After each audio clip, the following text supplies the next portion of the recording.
Is anybody else on here? Yes. Oh my gosh, my audio works. It doesn't work on free conference call. Oh, This is Helena. Who is this? hi, this is This is Nanette. Lynette. Yeah, I I'm think not presentable for me to we're gonna have put my just a picture on. couple more people join us. Probably not many, but we should be starting here in a minute. So I fixed it. I can't seem to get whenever I'm on like the Chiefs call or anybody's free conference call. I have to call in. I'm on the computer.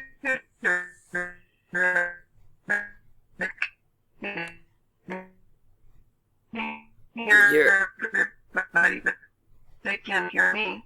So I have to pick up the phone and call in if I want to talk.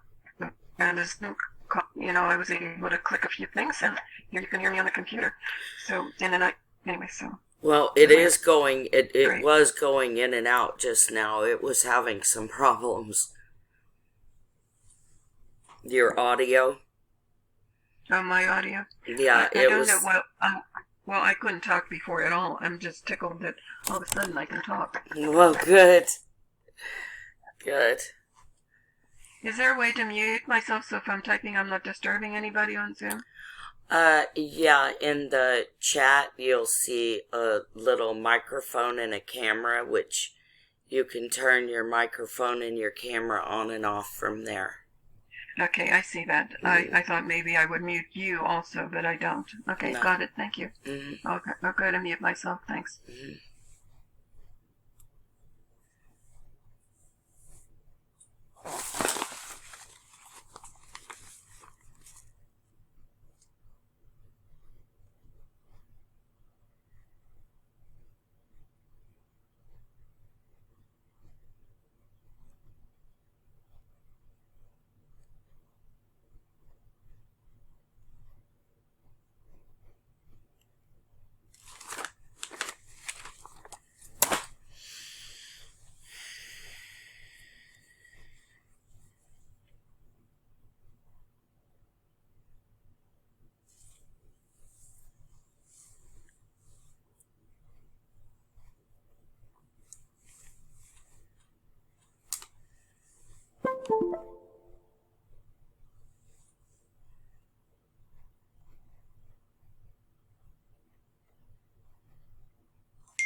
Well, there may only be a few of us here tonight. Miss Helena, is there something in particular that you wanted to study in law or learn about or find out about, or any questions? Well, the chief and I talked last Tuesday, so a week ago, and he said I wanted him to write a letter. I'm the one that did the petition. I don't know if you've seen the petition for the group. Have you seen that? I'm not sure I know what you're talking about. No. Well, let me get it and maybe I can. It's a petition to ask. Let me pull it up because they've damaged my brain cells. I can't quite think on my feet anymore. They do that to all of us. Yeah. Hi, Jan. Hold Okay, on, it so, says you're connecting to audio, Jan, so it'll be a second before we can hear you. okay. The No. petition says that there are more than just a few there are more than just the diplomatic corps that is being clandestinely assaulted with microwave energy, and we're asking for a joint congressional hearing and DOJ investigation and grand jury hearings on the microwave assaults on United States citizens. Does the chat work? Could I put this in there? Yes, it does, and yes, you can. Okay, and then I wrote an article called Advanced Syndrome Caused by Pulsed High Power Microwave Radio Frequency Directed Energy Weapons. I am an engineer, and I wrote that, and I think it's pretty solid scientific article. Really? And so we have over 4,000 signatures now. We started at the end of January, so for 4 months we have 4,000 signatures, so we're doing pretty good. Yeah, that is good. And wait, I need you to back up, hon. You said you were an engineer? Yes, ma'am. In what field? I'm a civil engineer. Okay. And you've been a target? Yeah. Of, Yeah. Can you tell me what kind of... Well, exactly what the petition says. Of pulsed microwave radio frequency directed energy. Okay. Microwaves are radio frequencies, as you know. Mm-hmm. Do you know, just out of my curiosity, you don't have to answer anything if you don't want to, but do you know what started yours or when? Yeah, I rejected a couple cops wanted to sleep with me, and I told them to fuck off. You know what? That'll do it. That'll do it. That's enough. That's the second posting is the article that I wrote. There's a lot of links to it. And basically, this technology has been concealed and secreted away. There are a couple of legal documents in there also, and it tells you in 3 of my radio interviews. You look at that. Mm-hmm. But anyway, what Chief said is he wrote a letter similar to what I wanted to lawmakers. Actually, it was to the U.S. Attorney for Western District of Pennsylvania. There are 94 U.S. attorneys in the United States, and that's who I want to have grand jury investigations and grand jury hearings after the investigations. And he wanted to do some research. Oh, you're cutting out. He said that he just wrote. I am. There you are. I don't know. I'm not doing anything. So he wrote a letter to someone out in the Midwest.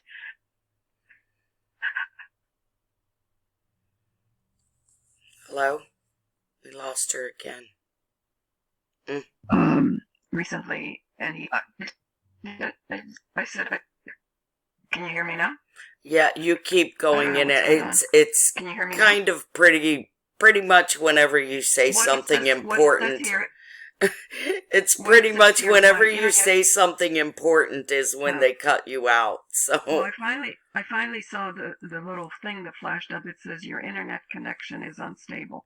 So I don't know why it's unstable, except that they're pulsing radio frequency and they're interrupting the connection. Okay. Anyway, so he said it took him 2 or 3 days to do this research, and I can't afford. He didn't tell me what he charges an hour to do that kind of research. I just can't afford him. So I thought I would listen in and to get some pointers on that. I also told him, I don't think you need research. This is the U.S. attorney. He would know the laws. He was going to do research on laws.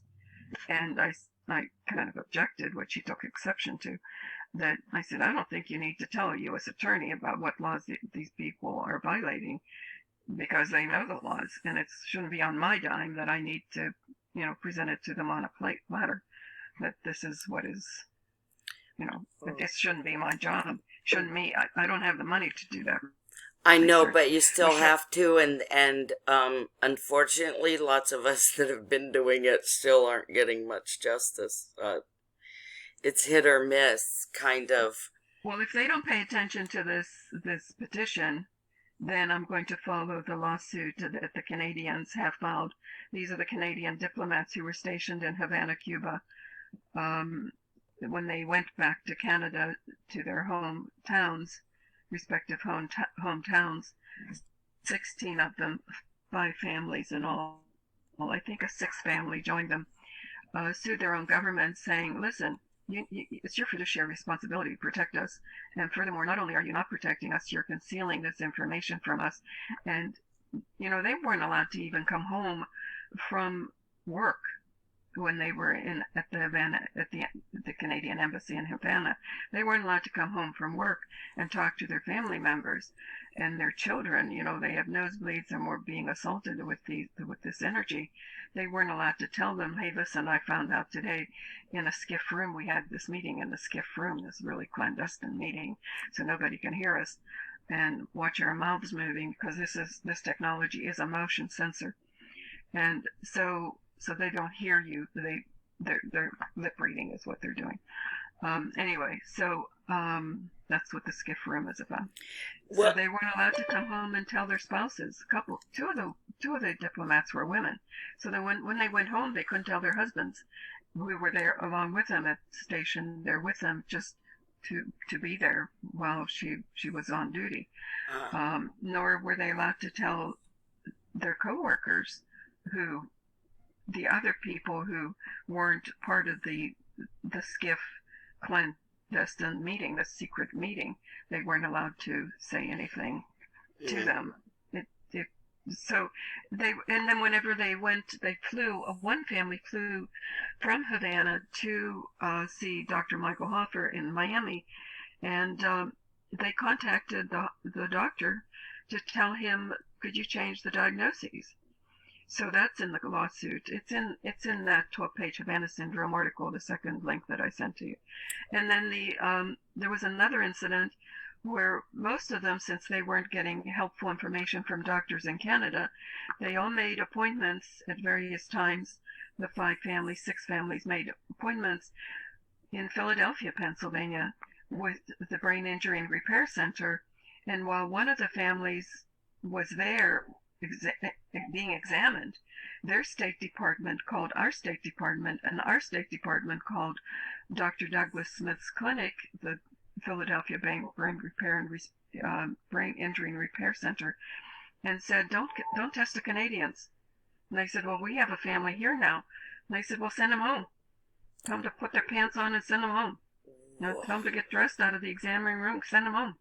And they did. So that's why they're suing them, so that you're secreting this information from us. It's a very well written. I've had my attorney friend who is retired now read it. He said, Alina, this is very well written. So it's a template which we can follow. So if they don't pay attention to this petition, we will go ahead and sue as a group. Helena, can you contact Chief and get my contact information and contact me privately? You can call me. I'll give you my phone number. My phone number isn't a secret. Anybody who's hurting me knows my phone number. I think it's quite silly for people to keep their information secret, because whoever's hurting you, let me tell you, they know everything about you, including your pubic hair. Yeah, so anyway, it's all out there. 412. Hold on just 1 second. Okay. 412 782 4441. 412, you started going out again. I'm sorry, 412-782-4441. Okay. Okay, and this is a home phone. Don't text me anything. That goes to text heaven. This phone can't receive text, doesn't do text. It's an old phone. It's wired to a wall. Okay, perfect. And we do, I'm in Pittsburgh, Pennsylvania, so I'm on Eastern Standard Time. I think there's an hour or two difference between, right? Yeah, I'm in Central. Yeah, but some places down there don't change time zones. Yeah, no, we do. We do. Hi, who's with us tonight? It's John. Hi, John. Hi. So I didn't mean to interrupt you. I just wanted you to know I'm in the room. Elena's a friend of mine. Thank you for helping him. Oh, that's okay. Sure. Yeah, we're just now kind of getting started, and so she was sharing this petition, and so I want to point everybody to the chat and get you to not only get that petition and sign it, but please share it and get other signatures as well. Okay, I'm going to mute myself because I want to hear you talk. Okay. Yeah, me too. Does anybody have any particular subject they want to go on tonight? Or any particular questions?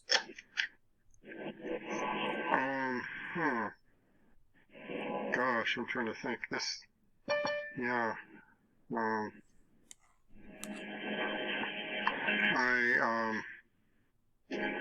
was trying to think about what, I guess, I was thinking about what you said last week, Nanette, about, how you were taking on people in law enforcement when you were speeding and all that. And I sometimes think, what would be practical? Because most of us aren't going to stick our neck out like you were. But is there a way that we can, when we're around law enforcement, that we can have better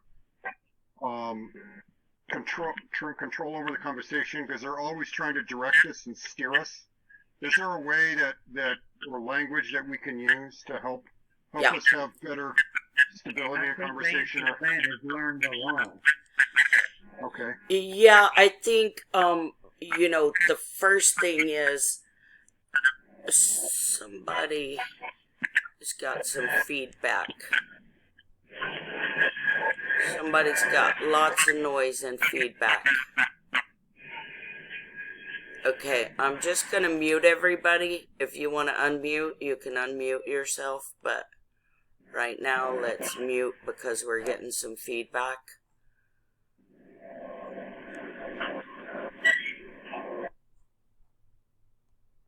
Okay. Can you hear me? Okay. So, and who was talking to me? I want you to unmute because I want you to have a conversation with me on this. One of the things, sure.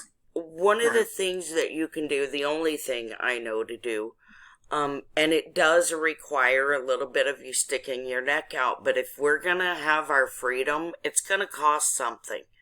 Freedom isn't free. We have to fight for it to maintain it and get it back at this point because we've apparently lost it. We've lost our property rights. We've lost our freedoms. Practically lost our minds. So, anything you do is going to require some sticking your neck out other than going along to get along. Okay? And, but here's the caveat. I would recommend, well, I don't even want to recommend anything. I just want to tell you what I do. Okay? This is what I do, and this is what I feel is good for me. Y'all can do whatever you want. But when I get stopped, I feel like I need to take control of the situation first. First one to speak takes control. And, there is I don't know if it's called an anagram. I don't know why I can't get my English straight or think of the word, but, abbreviation for something. Called PATH, and it basically stands for presumption, assumption, tacit agreement, and hearsay. PATH, P-A-T-H, presumption, assumption, tacit agreement, and hearsay. And they get us in the law a lot on path. And that path, I'm telling you right now, is a railroad. A railroad is a line that you're taking down that is to lead you to a preconceived destination. Okay? So if you don't want to go down their path, you got to set your own. And so the way that I do that is to be the first one to speak and to take control by asking the questions. First off, I want to know, why does he have his emergency lights on? What is the emergency?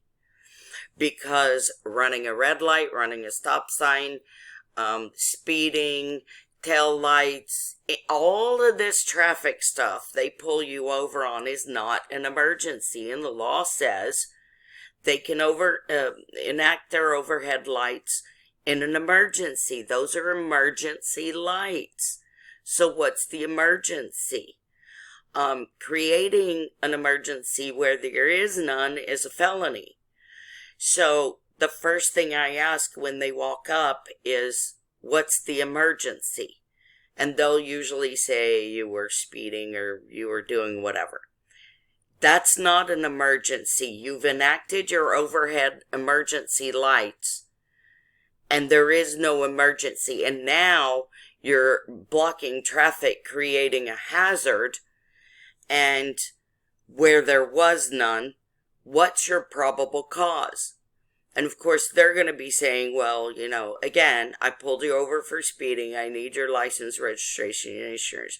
No, you don't need that. You probably need to call a supervisor is what you need. Because you need to either come up with a probable cause and a crime that I'm suspected of that you're stopping me for, or you need to let me go. And, you know, by this time, they're already radioing in, okay, because you're a problem and they need backup. So at this point, they're calling for backup. And you need to ask them for a supervisor. They'll probably tell you there's one coming, or if their backup has come, they'll tell you there's one on scene. He's going to come up, ask you what's going on, and you're going to need to tell him. Your officer enacted his emergency overhead lights when there was no emergency, and now he's creating a traffic hazard, and he has no probable cause for pulling me over. So you need to either come up with a crime that I'm suspected of, or you need to let me go. Am I free to go? And ask as many times as possible, am I free to go? Am I being detained, or am I free to go? And keep asking them, am I free to go? Every time they come up, am I free to go? And because this is unlawful detention. And these guys, they actually are breaking the law. They don't know the law. They never look up the law. And they're out there running around trying to enforce it. So it's our responsibility to know it. And it's their responsibility too. I'm not letting them off the hook. They're supposed to be enforcing it. So they got double duty to know it. But, you know, living here, we have a duty to know it too. So that we can protect ourselves and our family. But that's the way I take control of it. And when they bring a supervisor, I'm still not going to give them any data because they have no right to it unless they come up with an actual crime that they suspect me of. And so I keep telling them to let me go, and if they want me to sign a ticket, I tell them I'm not going to sign it. Let's go to the magistrate right now. The law says they have to take you to a magistrate. When you sign that ticket, you're signing a contract. And you're contracting with them that you agree that you're going to show up, and it usually says on or before such and such date. Now you've obligated yourself and you've made a contract with them, and if you break that contract, you could be in trouble. So, some people just be nice and sweet and sign the ticket, but I'm going to tell you the whole time that I was compliant and nice and sweet and didn't hold them accountable, they harassed me. And they continued to stop me and continued to harass me. And so that's the way I handle it. Most of the time, they're not going to want to take you to a magistrate. They have no right to put you in cuffs or to seize your vehicle to do so. They just have to allow you to go to the magistrate immediately. They can't take you into custody. They can't arrest you. Doesn't mean they won't. There's a lot of things they can't do that they do every day. But by law, they're not supposed to, and they're supposed to let you proceed to the magistrate and settle the matter there, at which time you're going to ask him what is his jurisdiction. Is that true in every state? It was what true in every state? That they have to take... There is a magistrate in every state of the union. Well, your magistrate is going to be your municipal court guy, whoever does your traffic court, that's your magistrate. A lot of times there's not one sitting there waiting. I live in a town of 10,000 and they have court on certain days of the month. And I don't believe if it's on any other day or time, I don't believe they have a magistrate sitting there. But it's their option. They could call a magistrate. They have that option. They can pull in a magistrate and I'll go see the magistrate.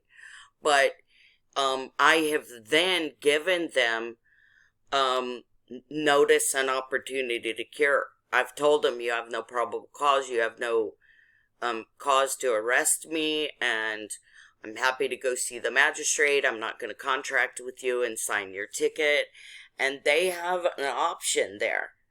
And they might want to take you to the magistrate. That's the like, chancy thing you face. And now, another thing that could happen is, you know, they could be really criminal and they could, like, arrest you anyway, threaten to bust your window. They could bust your window. They could seize your vehicle. They can do anything they want, but it's not legal and lawful and you would have grounds. So, that's kind of my approach to it, and part of that leads us into a subject that we're going to discuss over and over and over on these calls, and that is jurisdiction. And, you know, I want to just kind of repeat a conversation that I had with Jan earlier. Yeah, and I want to write it down. Yeah, just keeping jurisdiction real simple, okay? We're going to do jurisdiction in a word, okay? Jurisdiction in one word would be standing. And standing means that you have the capacity to sue and that you have a valid claim. You're standing, okay, jurisdiction equals standing equals a claim. So you have to have a claim in order to have, for somebody to have jurisdiction. A court can't have jurisdiction until it has a claimant in there. You gotta have the two parties. You gotta have a claimant and a defendant. Okay? So, they have to produce a claimant. The state can't be a claimant because there's nobody to stand in the witness stand and testify against you, and you have a right to face your accuser. They'll try all kinds of tricks and tell you that, you know, the cop is the representative for the state, or the prosecutor represents the state, or somebody represents the state, but I am the state. I'm the people. And I can tell you, I haven't authorized them to do any of that. So, no, they're not the state. And even if they were the state, they have to have a claim. Okay, so back to jurisdiction equals standing equals claim. What's a claim? A claim is that a person can stand on the stand and testify that either number one, you damaged them or their property, or number two, you broke a contract with them. If you didn't damage somebody or their property and you didn't break any contract, then you're not liable for anything. Now, I will say this. When you get a driver's license, guess what? That's a contract. And in that driver's license contract, you agree to follow all their rules. I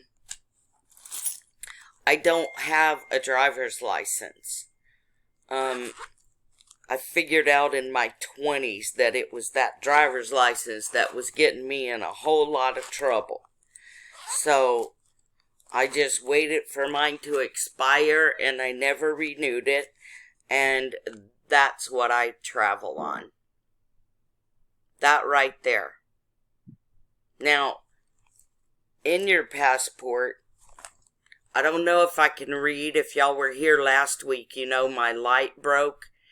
And then I had more light bulbs go out. I'm working off of a little bit of daylight left outside and a very dim light. So it's going to get progressively harder to see me. We're going to try not to run too long. And I don't even know if I can see this to read it.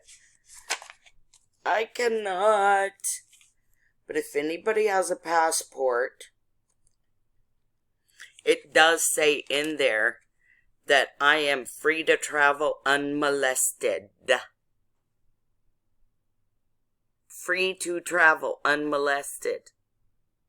Anybody who stops me is to let me go immediately and let me pass. Let me pass. Okay? This is what I use to travel. I don't drive, I travel.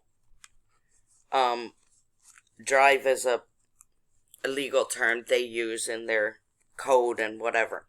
Not that I don't use code. If I do have to go into a court, but I try to stay out of the courts. Anyway, so jurisdiction equals standing. Standing means that you actually have a claim. A claim means what? Jan, what does a claim mean? A claim means that You got two have things. either damaged someone or their property, or you've broke a contract. That's right. And they have to have a wet ink signature contract. What does that mean? That means an actual contract with your signature in blue ink preferably. Never, ever, ever use black ink. Ever to sign anything. Use blue or purple. Two reasons why, Jan. Number one, for me personally, it's personal preference. It's more readable. Number two, you've got a wet ink signature in blue. Copies can be made and they'll be black. Ah, okay. Okay? And so you need that original wet ink signature on that contract if somebody thinks they're going to hold you to one. 9 times out of 10, they don't have it. That's how a lot of people got out of this mortgage scam that they ended up in, is because they said, show me a valid wet ink signature contract. And the mortgage companies couldn't come up with them because they did this robo-signing and shredding contracts. and selling the contracts, and they didn't have them, and so they ended up losing because there was no contract. And so that's like jurisdiction in a nutshell. Now, when you go to court, there's gonna be certain things they're always gonna test you to see if you really know what you're talking about. And so, let's say you go into traffic ticket court because John asked about traffic tickets. Let's go back to that. Let's say you go in there and you ask them about their jurisdiction. They're gonna play dumb, and they're gonna see if you know what they're talking about, and the judge, prosecutor, whoever is going to say, oh yeah, this is the municipal court, we have jurisdiction. You're going to say, I understand this is the municipal court, but I need for the plaintiff to prove jurisdiction on and for the record. It has to be proven on and for the record. So, they're going to say, well, we do traffic tickets in this court all the time. Well, that's venue. Venue is, we handle these certain types of cases. They'll tell you that's jurisdiction, but it's really not. It's really venue. Well, it's kind of jurisdiction. If they have a claimant who has a valid claim, and they handle that kind of law, and you're in the right place, and you're at the right level of court, then, yes, they could have jurisdiction in those kinds of cases. But a lot of times, they're going to be talking about venue when you're talking about jurisdiction. Now, another trick that they do, and everybody gets tricked and fooled by this. Trust me, I've been talking about jurisdiction and saying these same things about it, and that jurisdiction's the deal for over a decade. And I walked into a court just a few months ago and totally spaced it.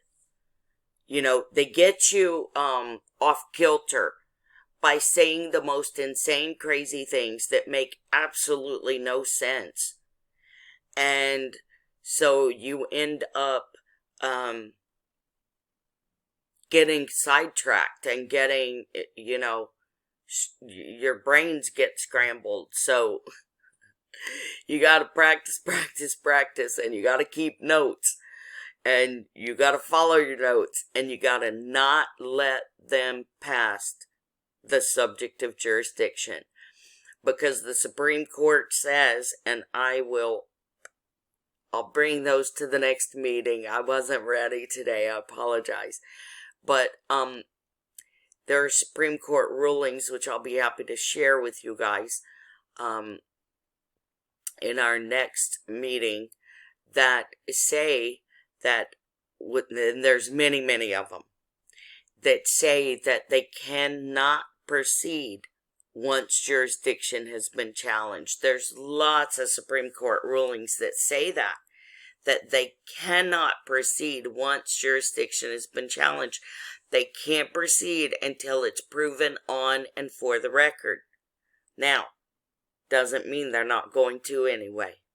I'm just giving you warning. They're not acting lawfully. And they'll use any excuse to try and not give you your justice.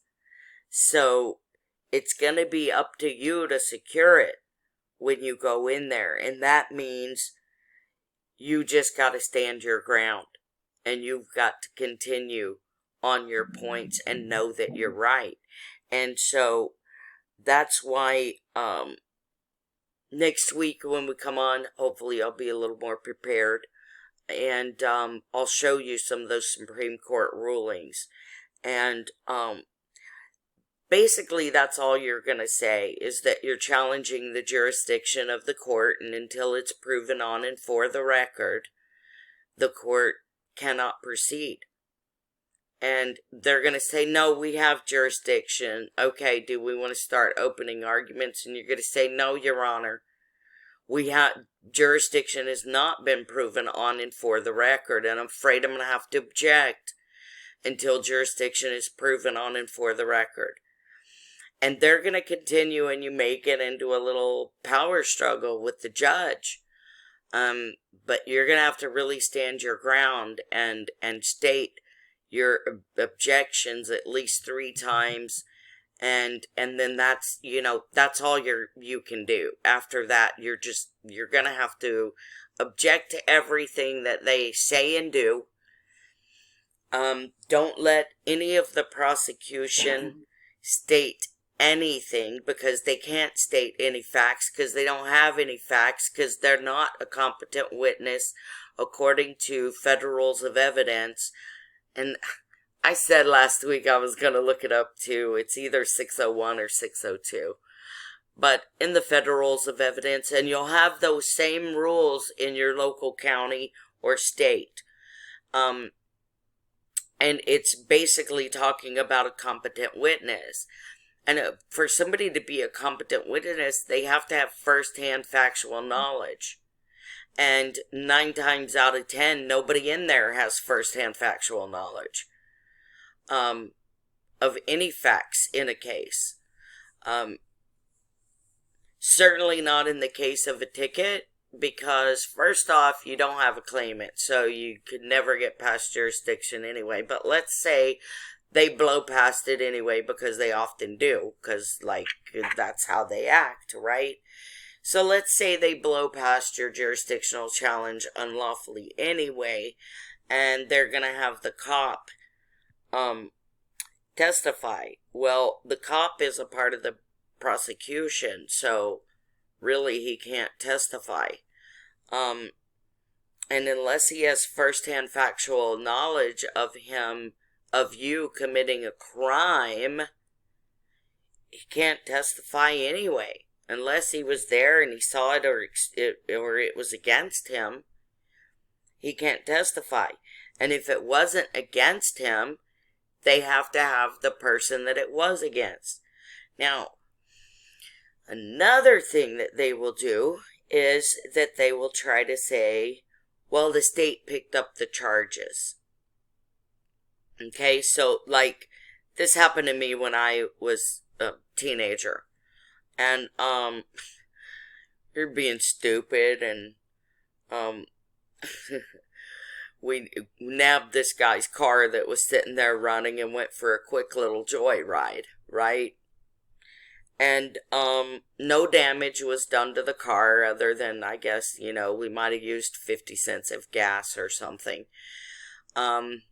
And the man whose car, was taken did not want to press charges because my mom had called him absolutely irate at me and apologizing profusely and telling him no matter what happens, I'll be happy to send her over if you want every weekend for the next year at least, and she's your slave, sir. She felt confident to just hop her little butt in your car and take off. She can come wash it for you every week if you would like. And he was military guy, and he thought that was a great idea. And he wanted to work with me and mentor me and take me over there and work my butt. And it probably would have been real good for me, too. So he did not file charges, and he did not press the charges, and he was not showing up in court.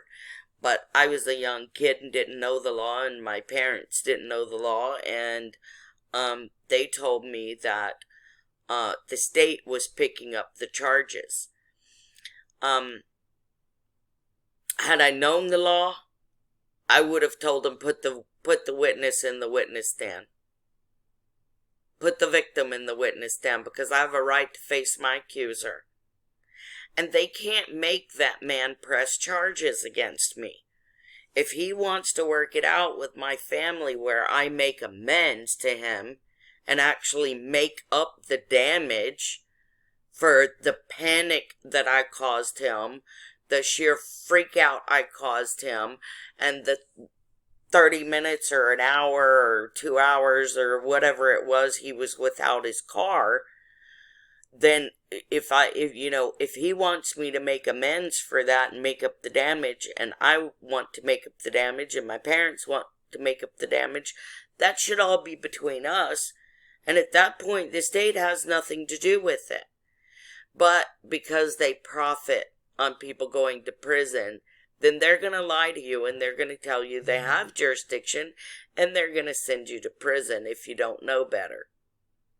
And that's exactly what happened to me. So, let that be a lesson not to let them get away with that. Know the law and understand that they have to have somebody you've actually damaged in some way. And, although there wasn't any, they talk about in civil law a lot of times, it has to be lasting and permanent damage. No. No, it doesn't. It's not what the common law says. It's just damage. There's all kinds of damage, and, causing this man a major freak out that, a 16-year-old just took off in his brand new Corvette. That would cause you to panic, right? So, yeah, he had some damages there. He had some gas missing. He had some time without his car. He may have had an important meeting he missed, or a barbecue, or a dinner, I don't know. But, there was certainly some kind of damage in it, and I needed to make amends, and was perfectly willing to do that, but the state wanted to make money.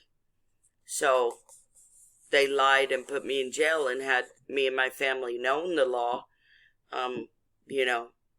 We could have fought that stuff. And so we've got to stop all these innocent people from going to jail because, if there's no victim, there's no crime. The state can't be a victim unless there's some kind of actual damage. And, just like the day the guy pulled me over for speeding, doing 54 and a 30. And he said, "You could have hurt somebody." I said, "But I didn't. I didn't even come close to anybody. There wasn't even any cars near me on the road. There wasn't any possibility even of hurting anybody. There wasn't anybody on the road but me in the far right lane and the cop in the center lane. So, who was I even a threat to? Nobody." So, that's kind of the long and short of jurisdiction. There has to be a valid claim. There has to be a party that'll stand up on that witness stand and say, he or she or they did XYZ to me or my property and caused this damage to me or my property. Or they broke a contract and as a result, I lost money, I lost reputation, I lost property, I lost time, something, whatever the damages are, but there has to be some damages. There's no damages, there's no case. Criminal, civil, or otherwise. Any questions? No. Okay. Anybody can unmute yourself, by the way. If you do have a question, just unmute. It's John again. I probably should ask something more appropriate to the community. This is a lay law community, so it's whatever.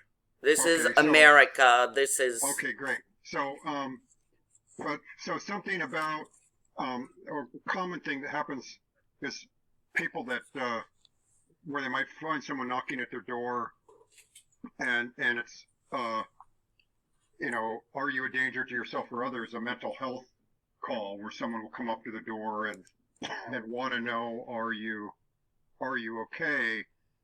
Or they may call you, and if you don't call them, they're going to try to send over a emergency vehicle to make sure you're okay. And there are a lot of people that are basically, what's the term, it's politically motivated to get people diagnosed as being mentally ill. So they'll send people over and say, "Are you okay? Are you all right?" We need you to respond, because if they're, in other words, they're trying to assess. They're trying to discredit you when they do that.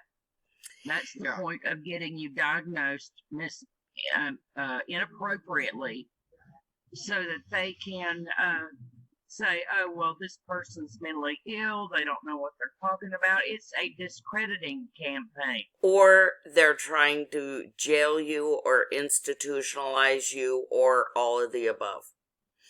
Okay, so I actually, if you look on my Facebook,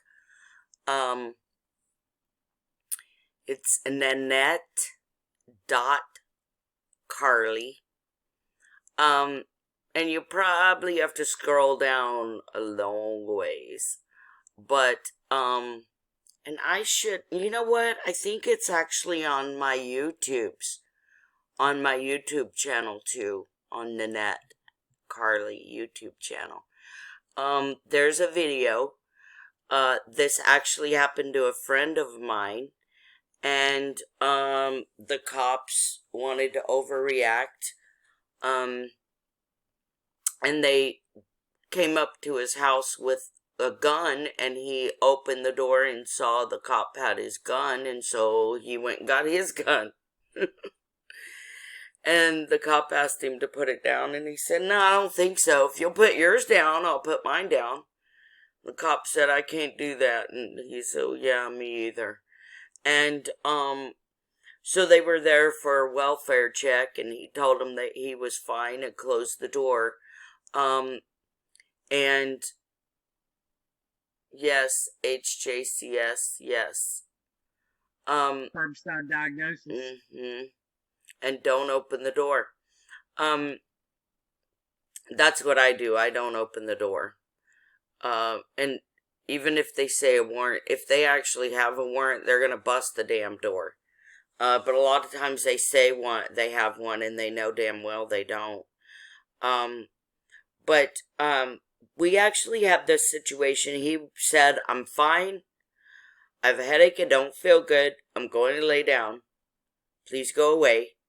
And instead of go away, they decided to block off the streets, evacuate the neighborhood, and call in a SWAT team. So my friend called me, and he's like, "I'm barricaded in the house, and this is what's going on." And I was like, "Oh, Lord." So I called the police chief's cell phone and spoke with him. All night long, I was posting on Facebook, talking to my friend and talking to the police chief and talking to his son, my friend's son, and talking to media. And I told them, y'all might as well go away, because he's not coming out. He doesn't have to. You have no right to enter. If you try, you're going to get shot. You're going to get hurt. It's not going to end well. And at dawn, the news media are going to be back. And we went through this all night long, them acting like they were going to go in. It was very, very tense. But I just stuck to my guns, and I kept stalling for time, and I would, tell him, yeah, I think I can get him to give you one gun. I knew he ain't gonna give you a bullet. He ain't gonna give you a picture of a gun, much less a gun. But I told the police chief whatever I needed to tell him to stall him off and give me time to call my friend and delay time waiting for dawn when the news crews would come back. And I told them they'll be here at dawn. You know, you're not getting in that house safely. You might as well go away. And they stayed all night long, shining lights into his house and having meetings about how to get in the house. And guess when they left? Right before dawn. Okay?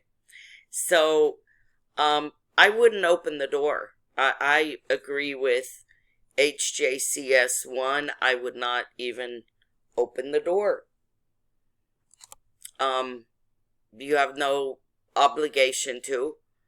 And they have no right to bust in your house. I would yell through the door, "I'm fine, thanks for checking. Please leave." That's it. That's all you have to do. If they proceed to take it any further, then they're breaking the law.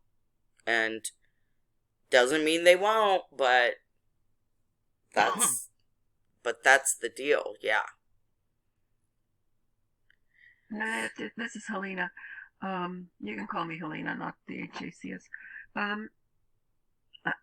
There was an incident that happened, and I didn't know all the things that you're saying, but I usually put them back on their back heels. There was a fire next door about 6-7 years ago, and after the fire, I needed to move my car because the emergency vehicles and the fire equipment was leaving. And I went out there with my shorts, and here on the front of my house, I didn't take my purse. I went out barefooted, didn't have, just put the key. I just brought the key, no driver's license, no nothing, no purse. And I was going to move the car, and even before I stuck the key into the ignition, I can see that one of the cops who has been harassing me started walking up toward my car. The other policeman who he was in lockstep with went toward his cruiser, got into the cruiser and drove away.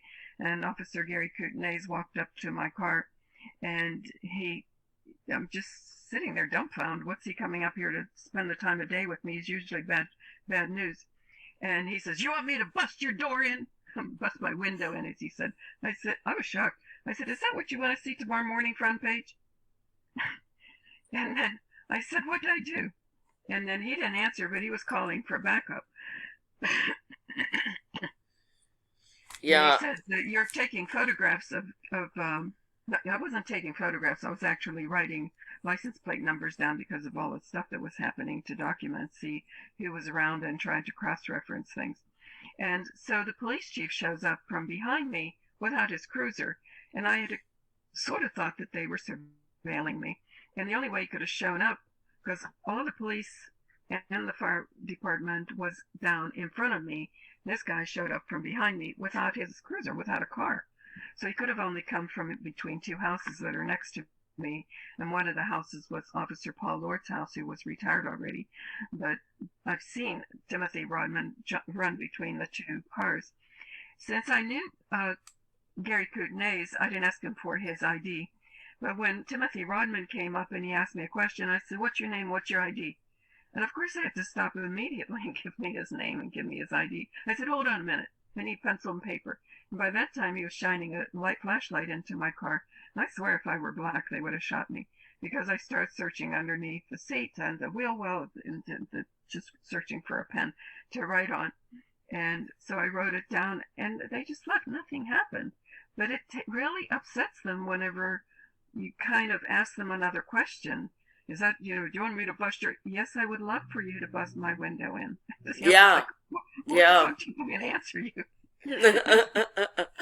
Do you want me to bust your door? Do you want me to shoot you? No, I just said, "Is that what you want to see tomorrow morning front page?" Yeah. And he was kind of taken aback, like, "Oh my God, I'm going to be in the news. I'm going to be in the papers." And listen, that's what they hate. Yeah, that's what they hate is exposure. And then when the police chief showed up, You know, and then when they said that you're writing down license plate numbers down, I said, "Is that illegal?" Once again, I didn't answer him. I say, "Oh my God, I'm so sorry, officer. I'll never do that again." I said, "Is that illegal?" You know, and have them answer my questions. I never had a statement for them. I always just asked them questions. And finally, they gave up and left. And that was it. Yeah. Yeah, that's really important. I mean, that's part of taking control. And it's, you know, if you look back at PATH, you know, your tacit agreement, you know, when they walk up and take control, start asking questions, and you start answering, you've just given your tacit agreement. No, no, no, no, no. I don't agree to none of this. You got no right pulling me over or messing with me at all. Remember, I have my pass here. You know, I have my pass, which says I travel unmolested. And as long as I keep this pass on me, then I travel unmolested. Now, if you don't have this pass, then you gotta play by their rules, because you agreed. That's a contract. You said, I agree if you give me this little card that says I can drive, that I agree to play by your rules. So once you sign that contract, you gotta fulfill it or cancel it. You can cancel your driver's license if you want. Some people need them to work, so you know, they'll keep them, but only when you're traveling for work, and if you have a commercial license and you use that for work. When you're traveling for private purposes, you don't have to travel under that commercial license. That is really, that's just, I'm just trying to reflect on all this. I've been overseas so many times, and of course I don't have a German driver's license, I don't have a French driver's license, I don't have a Hungarian or an Australian or New Zealand driver's license, and yet I was able to drive, and I never knew that a passport would work the same way here in the United States. It's Well, interesting. But thank you for that. I appreciate it. I'm going to mute. like I said, I'm so sorry that I'm sitting here in the dark. I promise to get my lighting issues fixed. I promise to soon. So I wish I had enough light to read this silly thing. But, you know, I mean, that's what a passport says. Let me see. Oh, look. Look, I found a light.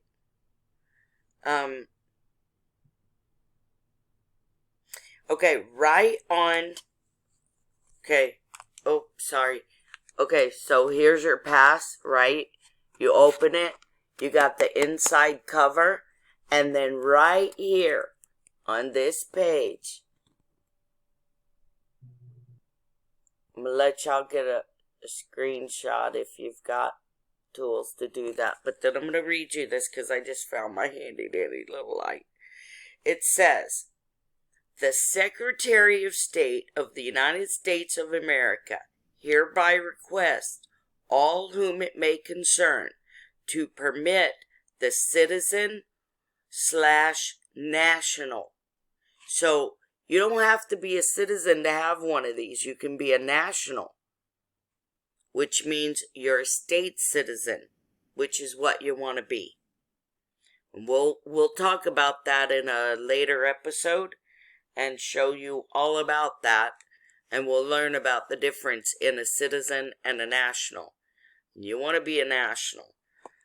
Citizen is a slave, and I'll show you that, and like I said, on another day. But for right now, Secretary of State of the United States hereby requests all whom it may concern to permit the citizen/national of the United States named herein to pass without delay or hindrance, and in case of need, to give all lawful aid and protection. That's what it says. Right there. Right on the first page of your passport. Okay? So, anywhere you go, the Secretary of the United States is requesting all to permit you to pass without delay or hindrance, and in case of need, give all aid, all lawful aid and protection. Okay? That's what it says right on your little travel document. And all I do is travel. I don't drive. I have 3 vehicles. 3, actually, I guess they would be called carriages. 3 carriages. And I have keys to those carriages. And I go out and I put my keys in my carriage and I start it up and I travel. Drive.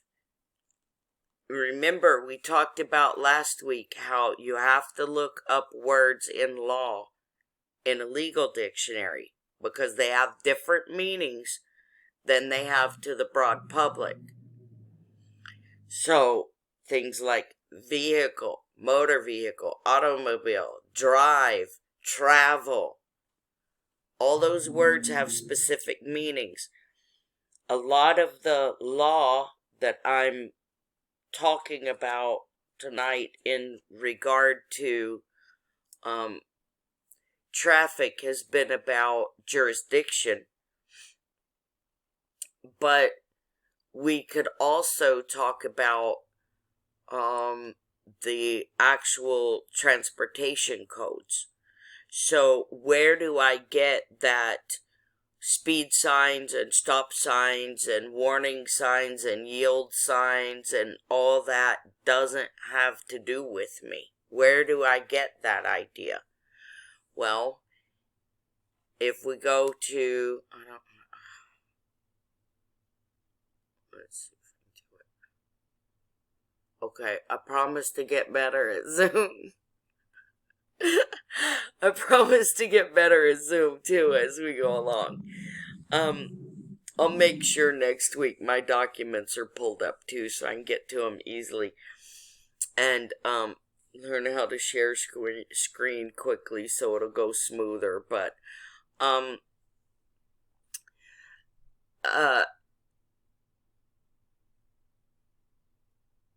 in your state transportation code is where you're going to find a lot of this stuff. Now, in Texas Transportation Code, it actually says who those signs were erected for. And they were erected for people engaged in commerce. And that includes cargo or passenger transport for hire. So if you're carrying cargo or people for hire, if you're making money carrying cargo or people, then those signs are that's who those signs pertain to, you. So in Texas, it actually lists these signs are erected for semi-tractor trailers, tractor trailers, buses, and cargo automobiles and passenger automobiles for hire. So if you're not included in any of those, then those codes don't apply to you, or those signs don't apply to you. So you can look this stuff up in your state transportation code. And a lot of times you can Google like speed signs. You can Google driver's license, because there actually isn't any driver's license for me to, if I did want to drive, there's no lawful driver's license for me. Texas says we have 2 kinds, and that's a temporary or a commercial occupational. I don't drive for a living, and I don't need one temporary. So, there's also Supreme Court decisions that say there is no such thing known to the law as a driver's license. So the whole thing's kind of a scam. Like I said, next week I'll have my documents pulled up for you, and I will be sure and show you, like the Texas Transportation Code, and show you how you can look up yours. You know, and then the license stuff. So, we can look at those next week, and you'll find those, like I said, in your state code. You can Google driver's license. You might even find some documents online that'll show you the Supreme Court rulings that I'm going to show you next week that say that there is no such thing as a driver's license, and that say that driving without a license charges no offense.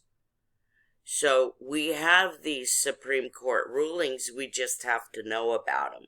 And that's one of the ways that they've kept us down, is by keeping those actual Supreme Court rulings hidden from us.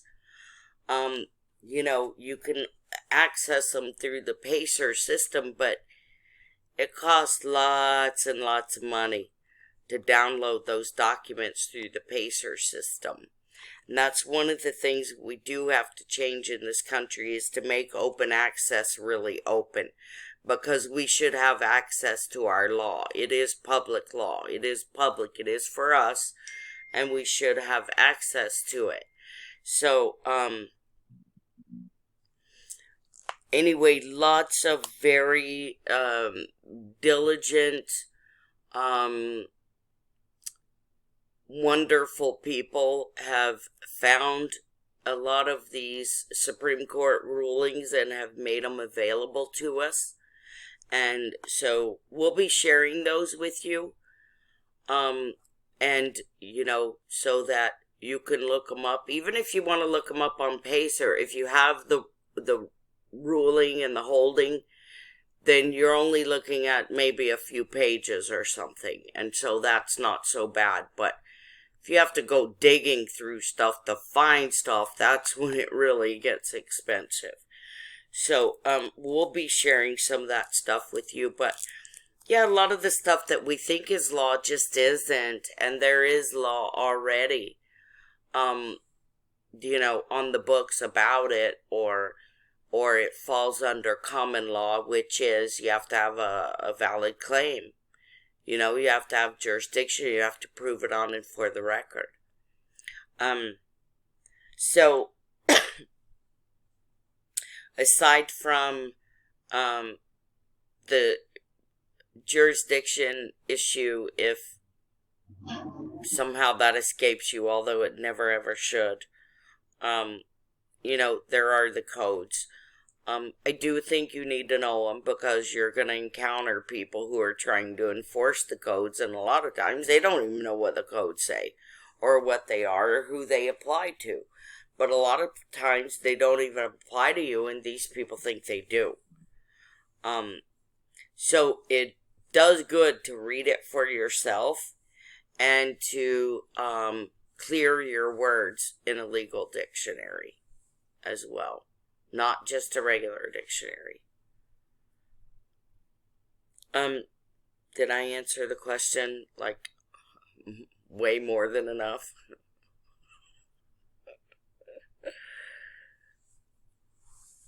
I guess so. Okay. Yeah. Okay. Anybody else have any other questions, comments? Looking to see if a driver's, you know, is a driver's license needed, and I just found the Snopes article saying you do need one. So I would love to see the Supreme Court decisions. Yeah, okay. I'll try to have those pulled up for you next week. There's several, quite a few, actually. But yeah, a license is is a privilege to do something that would be illegal otherwise. And it's not illegal to travel in this country by your own personal conveyance. And, you know, if your conveyance is a horse and buggy, okay. If your conveyance is a Cadillac, okay. They have no right to restrict your travel in any way. And that, again, goes back to common law.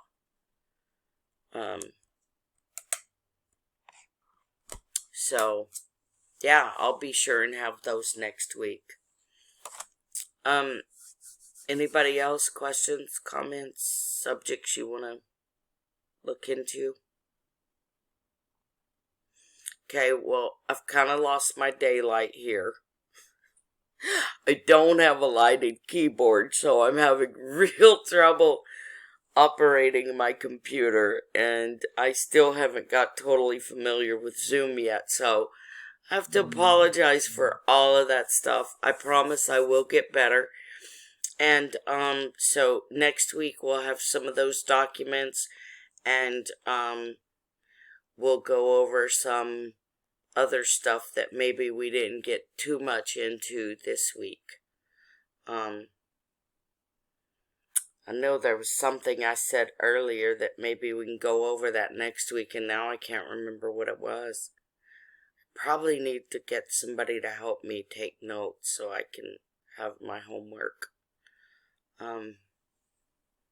Not real good at writing my homework down.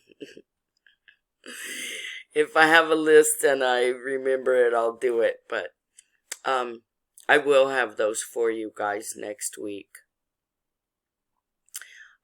Also, for anybody who wasn't here last week or maybe the week before, I don't know if we announced it, but we are going to start doing some giveaways. So we'll be giving away all kinds of things, everything from law books to legal dictionaries to books by Ron Paul, drones, body cams, car cams, all kinds of fun stuff that we're going to give away.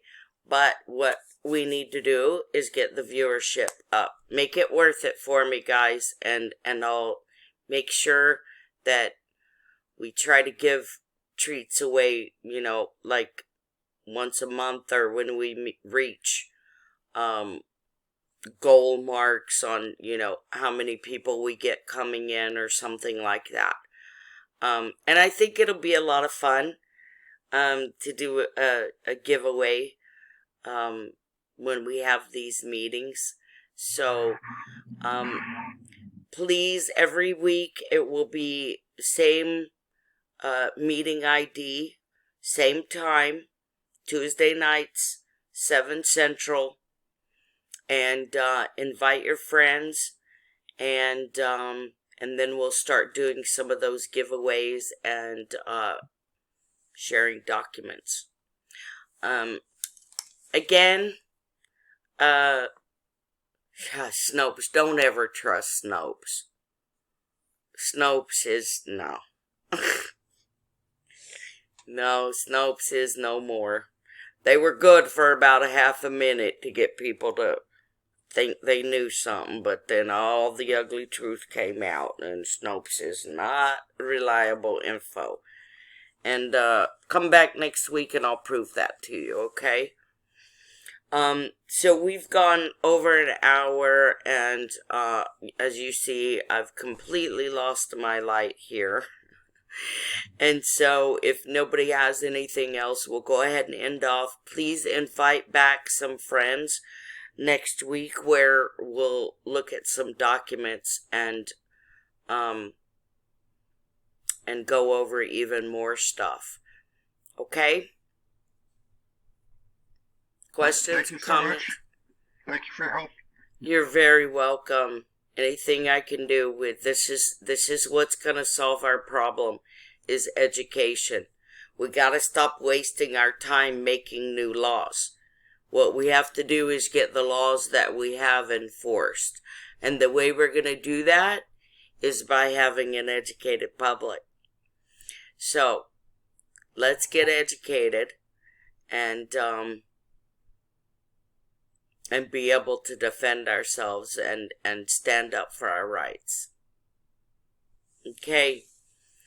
If anybody else has anything, all right, invite your friends, and I'll see you next week, guys. Thanks.